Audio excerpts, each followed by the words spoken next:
Donc vas-y Tiffany, alors raconte-nous un petit peu tes impressions, déjà comment tu penses cette organisation et cette idée d'avoir réuni les 10 équipes de ce championnat de D2. Je trouve ça, franchement, c'est super. Moi, j'aime bien d'avoir toutes les équipes comme ça, puis on se voit tous, on papote, machin, et puis on peut voir tous les matchs. Enfin, sauf quand on joue évidemment, donc, mais tous les C'est matchs pour ça que vous avez ouais. perdu, c'est parce qu'en fait tu regardais les matchs à côté. Ouais, voilà, je suis allée voir les matchs à côté. Non, mais je trouve ça super chouette, et puis c'est convivial, quoi.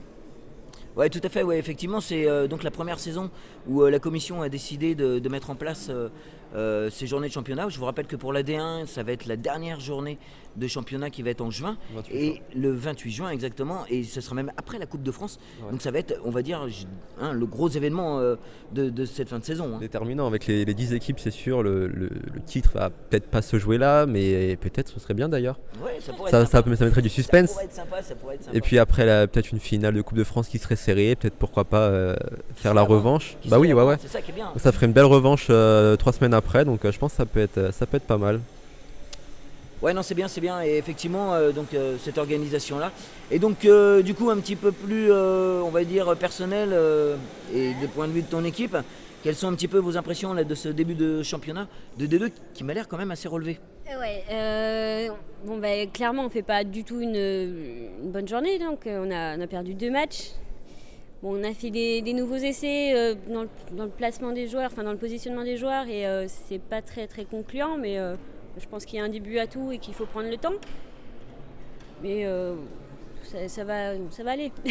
Après, c'est que le début de la saison, il faut prendre les choses petit à petit.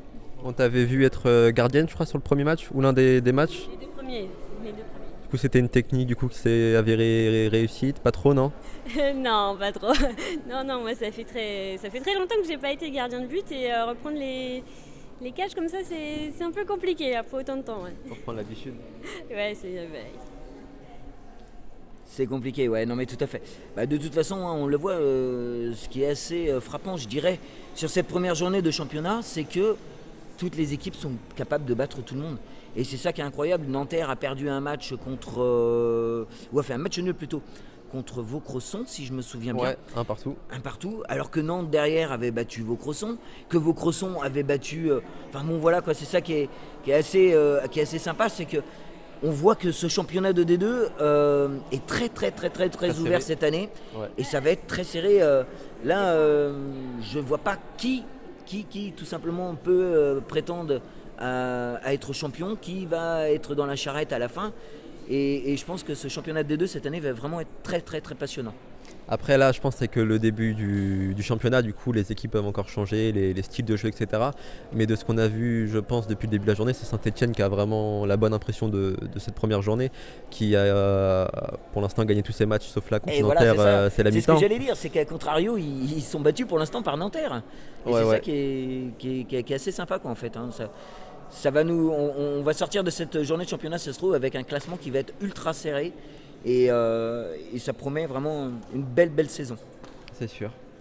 Je pense que toute la saison, ça va être tout regroupé, hein, je pense. Ça va être compliqué de se démarquer. Ouais, je pense, ça va être très compliqué de se démarquer, et les points vont valoir très cher pour le maintien, et bien entendu aussi pour la montée.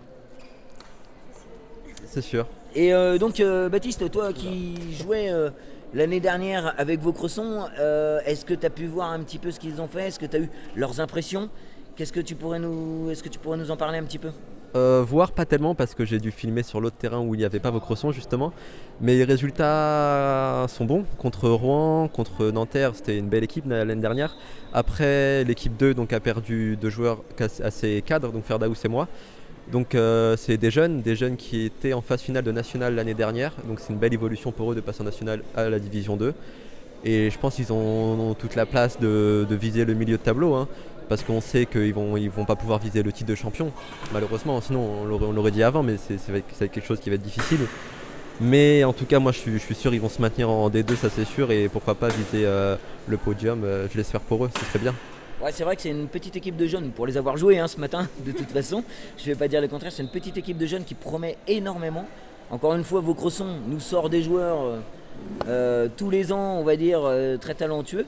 Centre de formation, ça. Centre de formation, voilà, c'est exactement ça. Il y a des équipes comme ça, entre Vaucresson. Le Nord aussi, à Grafto, ils sortent plein de Grafto, joueurs. Kerpap aussi, nous a sorti des très grands joueurs. Et c'est vrai que ces trois équipes, ces trois clubs-là, tous les ans nous surprennent. Et je dirais moi que Vaucresson, il vaut mieux les jouer maintenant qu'en fin de saison, parce qu'ils vont avoir appris à jouer ensemble. Et ça risque d'être de plus en plus compliqué, on va dire, de jouer contre eux. Ouais, notre équipe 2, ça fait pas longtemps qu'ils jouent ensemble. Ce qu'on voit, Jérôme et Miguel, donc les plus anciens, les plus expérimentés, qui ont l'habitude de jouer ensemble, mais les jeunes n'ont pas du tout l'habitude de jouer ensemble. Donc là, c'est comme tu le dis, au début, ils sont un peu en rodage, entre guillemets. Mais dans 2-3 mois, ils vont être, je pense, bien rodés. Ça va être une bonne équipe. Tout à fait, tout à fait. Alors que les joueurs reviennent sur le terrain, on va donc reprendre notre place. Restez avec nous après ce match-là.